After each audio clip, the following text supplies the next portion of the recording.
Hey guys, taking you through kind of some of the things in the tactical guide that I've been providing, and going through sort of what some of the positions are going to do based on the conversation we had at Joel's house on Friday. I've tried to keep the numbers here with this lineup fairly easy to follow. So the defenders with the lower numbers, 2, 3, 4. We've got the 6 with the 6, 8, the 10 over here. And then wing backs are a little bit harder to do, but you get the point. Number 9 for the target forward, all that good stuff.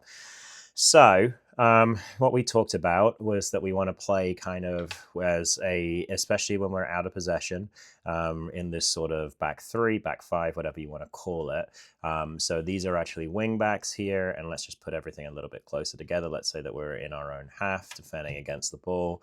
So I want to make sure that these 3 are really nice and compact here. And just remember, like, these counters are a little bit, I don't know, misleading because they are way, way, way bigger than the actual players on the field. You're not taking up that much space. But in any case, we're really gumming up the middle of the field, playing with a 6, an 8, who more of a box-to-box midfielder, and then also this 10, whose job is going to be more to try to make those vertical runs, stretch out the space in behind the lines, and just provide an option, basically.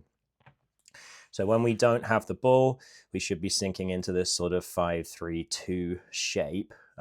So obviously with this, we got a really nice block through the middle of the park. Lots of players here to try to win the ball. If if someone's able to step around one challenge, we should have another person ready to pick up.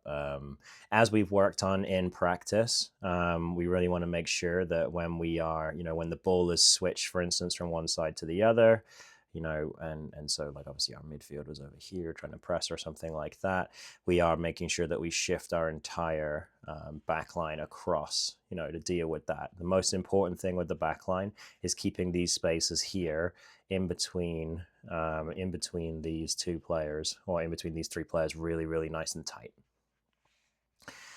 All right, so then let's say that we win possession. So let's put everyone back where they were. We got our 6, got our 8, got our 10s over here. Let's say that we win possession back. What we want to try to do is get into a shape where we move the ball towards our left side if we can. This person here, the left winger, is going to start going up the field. This is always going to be, we decided on Friday, Jeff or Finn, so a player who's got a lot of legs who can get up that line. And then what I also want to see, as we move up the field, as we are able to possess the ball a little bit, this back 3 stretches apart a little bit so that we have the 2 wide center backs at the width of the penalty box. And then we have the 6 here in this sort of left half space. And then when the ball is over on that left side, Katie or Tony in this elbow back position, this kind of inverted wing back position, can come inside the field to try to present another passing option. They move up a little bit further. The target forward really holds that central space. And this wide forward here, I don't want you like all the way out holding space on the touchline, but I do want this wide forward to move out into this right half space so that they can contest for a ball, if it comes back out this way, and we can send the ball down here. The wide forwards that we have put together in this team are going to be guys who are either big, strong, fast, guys that can win a ball 1v1 if it has to go over the top. But we are going to try to attack kind of using this sort of 3-2 base that you can see right now. So you got the 3 center backs, again having the wide center back split as far wide as the penalty box, and then the 6 comes into this left half space to sort of support as the wing back on the left side goes up. The other thing to note is that, let's say now we've managed to get this ball up here, so maybe we sort of ping it from the goalkeeper. So let's say that we're building from a goal kick or something like that. We have one of our, or maybe our central center back comes out, quite close to the goalkeeper to try to bait a little bit of press. We have 2 players out here nice and wide. We can go out, to this first player, go looking for our 6, try to come into one of our wide center backs, ideally on the left side, and then push up towards our wing back. And now we're out, we're attacking, all those kinds of good things. The team then need to make sure that we move up the field, as a unit together.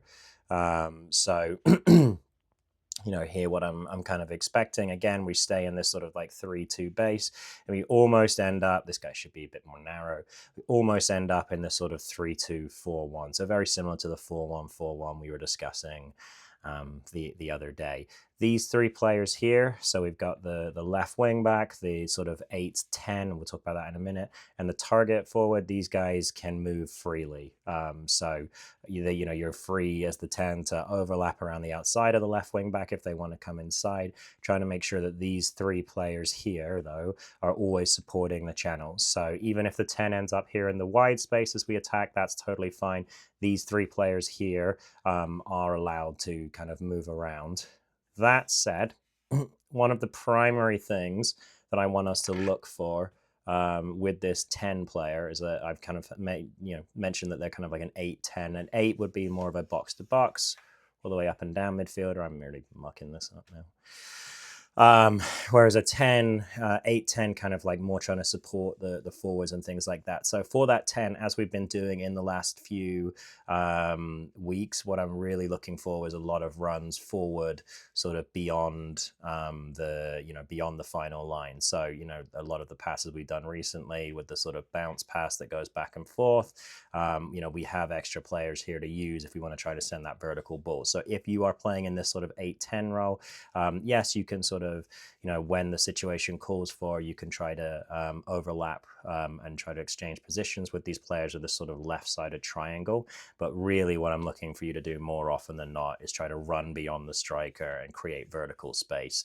Again, these counters look really big and we're not just moving the ball happily like 30 yards. Like there's no contention on that ball or anything like that. So, and then again, if we lose that ball, so we've got this really nice 3-2 base in the middle here, we should be collapsing back down. If they try to play out wide, the right center back can begin to cover that, and the right wing back can also come out here. And so as we drop back down, this left, if it comes out on this left side over here, the 6 needs to make sure they are covering in this space here as well, while the left wing back is making their way back down. But eventually we should end up back, and again, bringing those wide center backs back in after they were, for out of possession, nice and wide out the side here. Now they're coming back on in. Keep that nice base. Everyone comes back in. The 10 stays just a little bit higher on that left side as well. And then the wide forward comes back in, and we end up with this little base.